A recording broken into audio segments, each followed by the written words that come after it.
All right, today we're on a bit of a rescue mission. We're talking about one of the most beloved houseplants out there, the peace lily. If yours is looking a little less than peaceful right now, don't panic. We're going to walk through exactly how to bring it back from the brink, step by step. It's a tough question, right? But it really gets to the core of the problem. We all want to be great plant parents, but sometimes our best intentions, well, they can go a little bit wrong. And here it is, the single biggest, most common mistake people make with peace lilies. It's not neglect, it's actually too much care, too much love, in the form of too much water. So, let's dive into this number one mistake. What is actually happening inside that pot when we overwater, and why is it so dangerous for these gorgeous plants? You know, what's kind of funny is that peace lilies are usually so easy to take care of. They're tough, they resist most pests, but they have this one kryptonite, this one major weakness, and that's improper watering. Getting that right is absolutely crucial. Okay, so it's time to play detective. Your plant can't talk, but it is giving you clues that something's wrong. We're going to go through the 6 key signs that tell you your peace lily is, quite literally, drowning. The first clue is the most obvious one. Just look at the soil. If you see little puddles on top, or if you touch it and it feels squishy and waterlogged, that is a massive red flag. Healthy soil should feel moist, kind of like a wrung-out sponge, not a swamp. Next up, the classic sign of a plant in distress, yellowing leaves. Now, this can mean a few different things, but for a peace lily, it's very often a cry for help that's directly related to water. I love this quote because it's so true. Think of yellow leaves as your plant just feeling sick. So your first move when you see yellow should always to check the soil. If it's soggy, chances are you found your culprit. Now, for a symptom that's a little bit weirder, blisters. Yeah, you heard me right. Take a close look, especially on the undersides of the leaves. If you see these strange little bumps or blisters forming, your plant is in serious distress. This condition actually has a name. It's called edema. The easiest way to think about it is like when your own skin gets all pruny after a long bath. The plant's roots are just sucking up water way too fast, faster than the leaves can release it, causing the cells to literally swell up and burst. Clue number 4 is those dark, crispy tips on the leaves. Now, this can also be caused by too much direct sun or too much fertilizer, but it's very often linked to overwatering.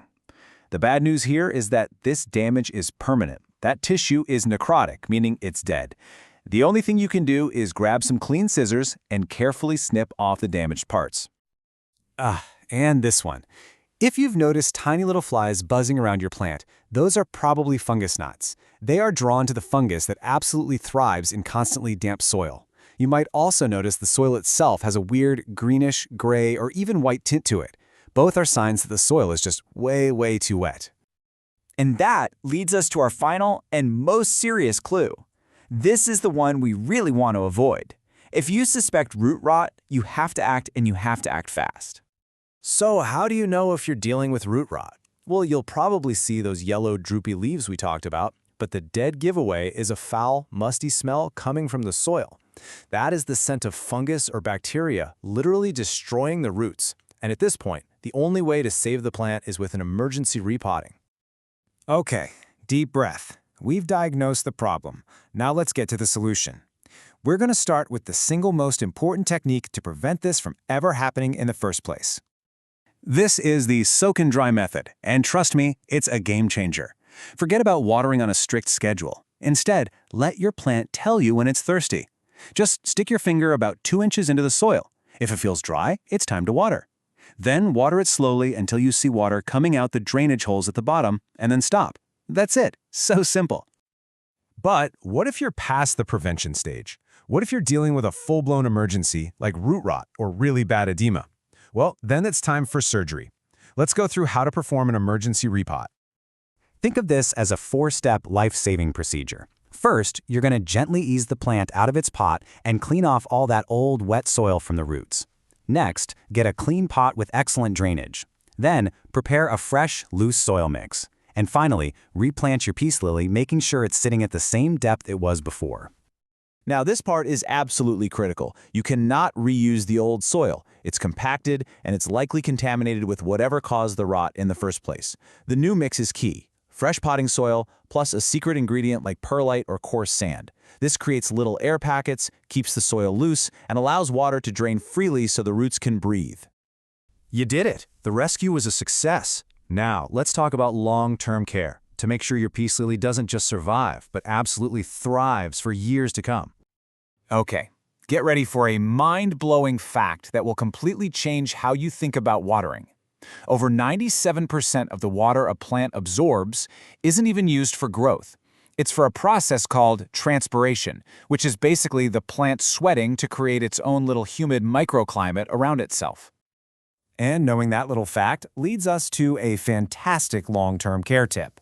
Beyond mastering the soak and dry method, think about grouping your peace lily with your other plants.